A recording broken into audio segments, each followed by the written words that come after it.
Hello viewers, this is your logic. আজকে আপনাদের সাথে ছোট্ট একটা লজিক শেয়ার করব। লজিকটা হচ্ছে কি, জীবন এমন সময় আসবে যে সময় আপনার মিথ্যা কথা বলতে হবে, এবং এই মিথ্যাকে ঢাকার জন্য হাজার মিথ্যা কথা বলতে হবে। মিথ্যাকে আড়াল করে, মিথ্যাকে চাপা ধরো। একটা ভিডিওর মধ্যে যদি এত মিথ্যা কথা কই, তাহলে কি ভিডিও কেউ দেখবো? কোনো লজিক খুঁজে পাইতেছে না। আসলে মায়ের খেয়ে পুরো আউলে গেছি, আবার ভিডিওটা বানাই। আরে লজিক, কি করো তুমি?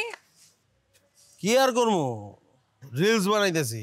আমরা তো আর জনপ্রিয় কেউ না। আসলে কখন যে কে মাইর খায় বলা বড় টাফ। তোমারে আবার কে মারলো? আমারে এই লজিকটা মারার মতন কেউ জন্ম হয়েছে? আমি আসলে মায়ের পিছে লজিক খুঁজতেছি। মায়ের পিছনে কোনো লজিক থাকে না।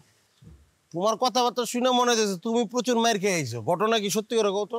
দূর আর ঘটনা, আমগোর উপর দিয়া যেই ঝড় যাইতেছে, আর সাজু ভাইয়ের জনপ্রিয়তা ডাউন করার জন্য তার ঘরের শত্রু বিভীষণ সাজছে ওই মশারি আপা।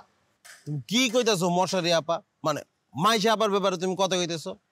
মাইশা আপার ফ্যান ফলোয়ার সম্বন্ধে তোমার কোনো আইডিয়া আছে? যদি ফ্যান ফলোয়ার শুনে তোমার তো গাড়াইবো। আর ফারুক শুনলেই তো আওলাই যাবা তুমি। দূর ফারুকরে তো আমি মাত্র গাড়ায় আসলাম। সাবাস, এই তো তুমি কাজের কাজ করছো। মানে ফারুক এত পরিমাণে চামচামি করতে পারে, এত পরিমাণে চামচ হইতে পারে কেমনে মানুষ? ওর ভাবভঙ্গিতে কেমন হয় বলিউডের তামান্না রেসিস্ট্যান্ট। ও সারা মনে হয় আর কোনো ফ্যানই নাই, একমাত্র ফ্যান সে।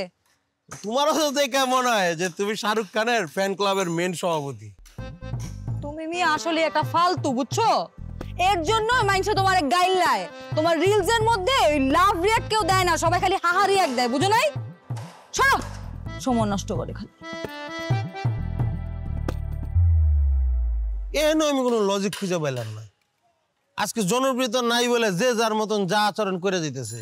কেউ মেরে দিতেছে, কেউ গালি দিয়ে দিতেছে, কেউ গায়ে হাত তুলতেছে। মানে যে যার মতন যা খুশি করতেছে। এই জায়গায় কোনো লজিক আছে?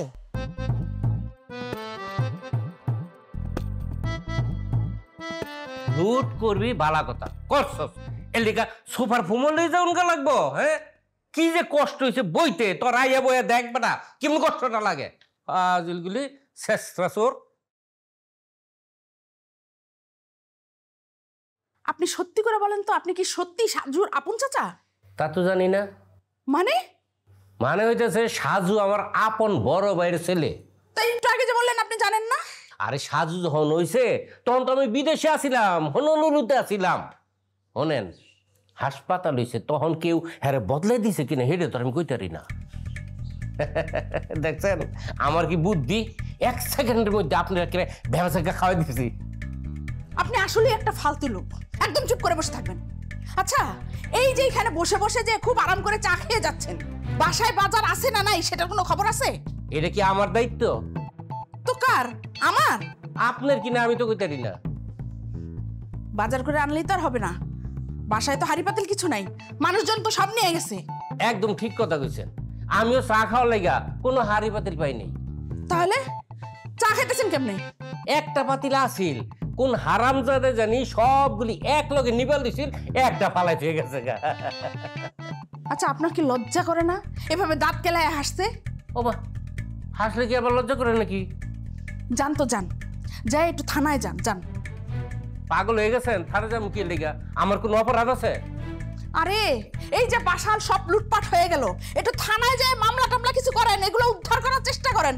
ভাতিজার বাসায় বসে বসে ফাও ফাও খায় খায় এরকম বুড়িটা বাড়ায়েন না। মাইয়ার বাসায় সাফাবাজি করে চাপাটার আর ধারালো কইলেন না আই লাভ ইউ।